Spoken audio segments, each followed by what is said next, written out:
المنتخب الجزائري حصد العلامة الكاملة في دور المجموعات كمنتخب عربي وحيد وصل إلى الدور الثمن النهائي من بين جميع المنتخبات. لكن كابتن هشام، منتخب الجزائر سيواجه خصما ليس سهلا، خصم استطاع أن يصل إلى الملحق العالمي في التصفيات المؤهلة لبطولة كأس العالم. هنا أتحدث عن الكونغو الديمقراطية، خصم لديه صفات الفريق الذي يمكنه التتويج بهذا اللقب. لذلك مواجهة الكونغو الديمقراطية ليست بالمواجهة السهلة لمحاربي الصحراء. مقابلة تكسير العظام، بالضبط، لأن من أكبر ومن أقوى المقابلات التي ستلعب للأمانة. فقط من الصعب حتى التكهن بالنتيجة، لأن تعرف اللي يعجبني في المنتخب الجزائري منتخب قوي جدا، منتخب انتصر 3 مقابلات، منتخب متوازن الخطوط، منتخب يسجل كثير الأهداف، يتميز أيضا بالجودة الفردية، وهذا مهم لأن دائما اللاعبين الجزائريين معروفين بالمسال الفردية، ودائما هي التي تأثر على الجودة الجماعية.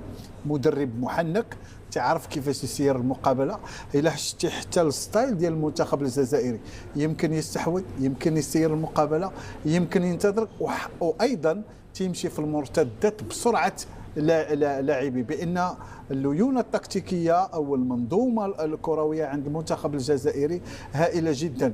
انتصر في 3 مقابلات، تم تدوير اللاعبين واراحه بعض اللاعبين، حتى في دخول الصف الثاني اعطاك منتخب قوي جدا، بمعنى ان المنتخب الجزائري تمشي بخطه ثابته ولو بسكوت، ولكن منتخب ليس ابدا بسهل. اوكي، سيصطدم مع منتخب متطور دودي صائب، مدرب منتخب الكونغو الديمقراطيه، والمنتخب الكونغو من بين المنتخبات مش المتطوره، نقولوا الموتيفيشن، التحفيز عندهم عالي جدا. اولا تلعبوا على البطاقه اللي بقات الكاس العالم، وحتى الحضور ديالو تتشوف الانضباط التكتيكي الشرس للمنتخب الكونغولي، حتى في الانتظار، حتى في المرتدات، وتعرف يمشي في المقابله وتكبر في المقابله. ولا حتى المقابله تلعبت ينتظر، وفي الشوط الثاني تعطيك صوره اخرى، تيكون هو صاحب المبادره وتمشي لعندك. بمعنى ان من المقابلات التي صراحه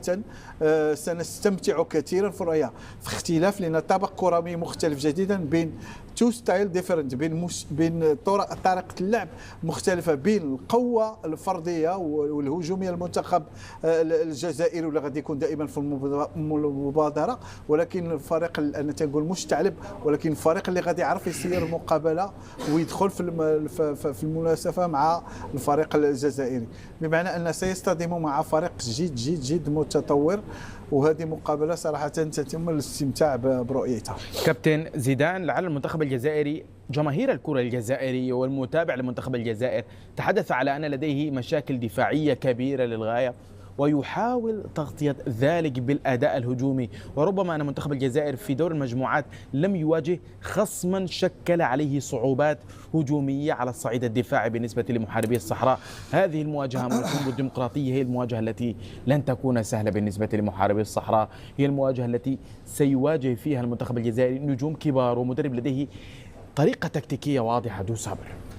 يمكن المنتخب الجزائري اكتر منتخب عجبنا نابغ في الجماعيه، رغم ان كل اللعيبه مهاريين ويقدروا يعدوا 1 ضد 1 ويقدر اللعيب ما يلعبش باظ، ولكن استغلوا كل مهاراتهم للعب الجماعي، وشفنا 1 تاتش 2 تاتش يوصلوا للجون. فمنتخب جماعي. يمكن النقطه اللي انت اتكلمت فيها نقطه الدفاع، فعلا محتاجين ان هم يعملوا اغلاق دفاعي، وبالذات قدام المنتخب الكنغولي. المنتخب الكنغولي كلمه السر عندهم منابغ هو المدرب دي صبر. مدرب دي صبر مدرب متمارس في افريقيا، مسك النادي الاسماعيلي، مسك الترجي، مسك الوداد، مسك المنتخب الاوغندي، ووصل ليه يعني بيه لمرحله مميزه جدا. من المدربين اللي بتصنع منظومه حتى لو جوده اللاعبين اللي معاها نابغ مش 100%. فكلمه السر بالنسبه لي المدرب دي صبر، مدرب منظم، مدرب اي فرقه مسكها عمل فيها بصمه كبيره. ويمكن هو تبقى صعوبه المباراه ان المنتخب الكونغولي عنده لعيبه مميزه، لعيبه سريعه قويه، عندهم خط امامي مميز. كلمه السر ان المدرب دي صبر هيعرف يتعامل مع كل مباراه، بياخد كل مباراه بحده. ما انا متاكد ان هو درس المنتخب الجزائري دراسه يعني ممتازه، عرف كل نقاط القوه والضعف في المنتخب الجزائري. في نفس الوقت هو من المدرب كمان فلسفته نابغ فلسفه هجوميه، ودي اللي عجباني فيه. بيلاعب اي منتخب مهما كان المنتخب كبير بيعمل تنشيط هجومي وبيهاجم طول المباراه وبيعمل بريس كمان في مكان ما الكره بتتقطع، في اي مكان الكره بتتقطع بيعمل ضغط عالي. فدي من المنتخبات اللي عجباني، وعجباني شخصيه صبري في النقطه ديت، ان هو استحواذ جيد مع اللاعبين، بيعمل استحواذ جيد، سيطره، بيقدر كمان يوصل لعيبته كمان لاقرب طريق للجون. بدنيا كمان مجهز اللعيبه بدنيا بشكل رائع، شكل مميز، لان كمان مساعد المدرب عنده اعتقد او مدرب اللياقه الجزائري، فيقدر كمان يتعامل مع اللعيبه مميزين دايما الجزائريين في الحته البدنيه نابغ. يمكن مدرب لما تجيب مدرب جزائري بدني او متخصص في الشغل البدني بيعرف يتعامل مع اي منتخبات او اي فرق بدنيا بشكل رائع، لان هم فعلا ناجحين فيها. فانا شايف هتبقى مباراه قويه. انا بالنسبه لي المباراه 50-50، الفرقتين عندهم صف اول، عندهم لعيبه جوده لاعبين عاليه، عندهم لعيبه مميزه، الفرقتين عندهم لعيبه نجوم تقدر تنهي المباراه، عندهم لعيبه بتعمل انهاء جيد.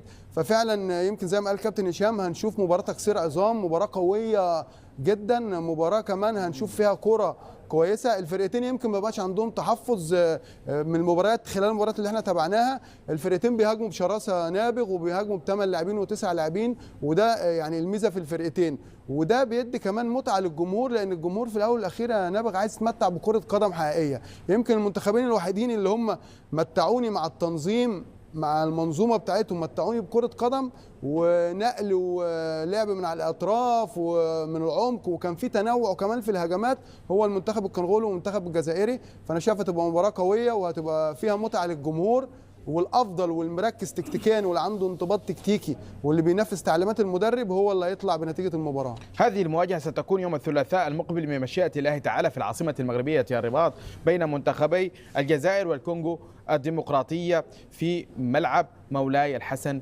بالعاصمه الرباط. نتحول ثمن النهائي بالعلامه الكامله، لكن قبل التطرق لفلاديمير بيتكوفيتش دو صابر مدرب الكونغو الديمقراطيه اللي راح نلعبوا ضدهم الجزائر، مدرب متمرس، ظهر انه قوي جدا، وخاصه لانه صنع فريق بامكانيات الفريق. صحيح. كثير الناس ممكن تقول الكونغو انه ما عندوش لاعبين، لا عنده لاعبين ممتازين جدا. الدفاع فقط كلهم لعبوا في انجلترا، من بيرنلي لنيوكاسل لساندرلاند لويست هام، يعني لاعبين مميزين. لما وانت ادرى مايلي لاعب بيراميدز اللي فازوا بكاس افريقيا للانديه، يعني ثالث مهاجم. صحيح. يعني يلعب كثالث خيار، هذا ما يثبت انه عندهم لاعبين كبار جدا، الا انه عمل توليفه يلعبوا على سرعه الاداء، على تحولات سريعه، فريق منسجم بطريقه كبيره جدا. لكن حقيقة كانت مفاجأة بالنسبة لي أن نتحدث عن دو صابر، لكن هذا من أثار انتباهي. لكن أحسن مدرب لا طبعا بيتكوفيتش، مش من باب العاطفة. حياد أم انحياز؟ تعرفيني نيرفانا. لا صحيح. شوف، لأنه أولا لعب 3 مباريات ما خسر في حتى مباراة. الفريقين الوحيدين اللي فازوا ب3 مباريات هما نيجيريا شال وهو أولا، لكن الطريقه اللي فاز بها تختلف على طريقه نيجيريا. نيجيريا كان في اي وقت كان ممكن انه يسجلوا عليه، سواء كان في اول مباراه ضد تنزانيا اللي اعانى الامرين، سواء ضد تونس لما انتفضت تونس كانت ممكن حتى تعادل، في المباراه الثالثه ضد اوغندا ما شفناش اكتساح حقيقي. يعني في كل مره ممكن تسجل عليها. لكن الجزائر من الناحيه الجماعيه كانت ممتازه، من الناحيه الفرديه كانت ممتازه. صحيح. نيجيريا ايضا يعني يمكن ان يكون هناك دافع اكبر لتعويض عدم التاهل لكاس العالم، لكن بالنسبه لبيتكوفيتش تولى تدريب المنتخب الجزائري. قبل هذا التولي المنتخب الجزائري يحتاج بعد الخروج من دور المجموعات في النسختين الماضيتين صحيح. استقرار، عدم يعني الحلم او العيش على. هذه هي كانت تصريحات مدرب الخضر بيتكوفيتش برفقة بن ناصر حول مباراتهم القادمة يوم غدا ضد منتخب الكونغو الديمقراطية. المباراة التي كانت صعبة جدا والتي سيخوضها الخضر بكامل الاستعدادات رغم غياب لاعبين إصابات في المباراة الماضية.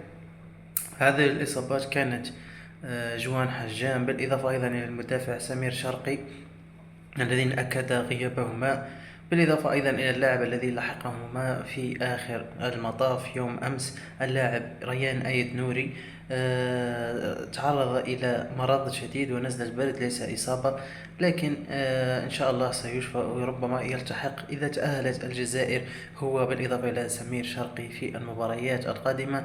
بينما حجام تقريبا نسبة كبيرة أنه فشل في مواصلة المشوار مع الخضر في أفريقيا، لكن ربما سنراه هو أيضا في قادم الأيام يعود مع ناديه. بالإضافة أيضا إلى اللاعب الوافد أو اللاعب الذي غاب عن منتخب الجزائر بسبب الإصابة، يوم أمس شارك رسميا مع ناديه مارسيليا اللي هو أمين قويري. كان قد تعرض لإصابة مع المنتخب الجزائري في الكتف، غاب فيها عن الفريق وعن المنتخب، لكن حاليا عاد ولعب.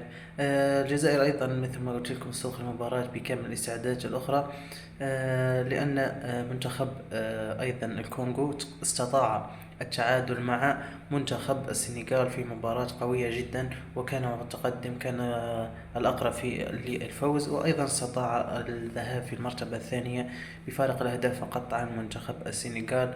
منتخب الكونغو شهد العديد من التطورات في السنوات الماضية، بالإضافة أيضا إلى رغم أن المدرب القوي جدا الذي كان معه غادر، إلا أن المدرب الموجود حاليا أقوى منه، لديه أفكار كثيرة. منتخب الكونغو يعتمد على روح الفريق.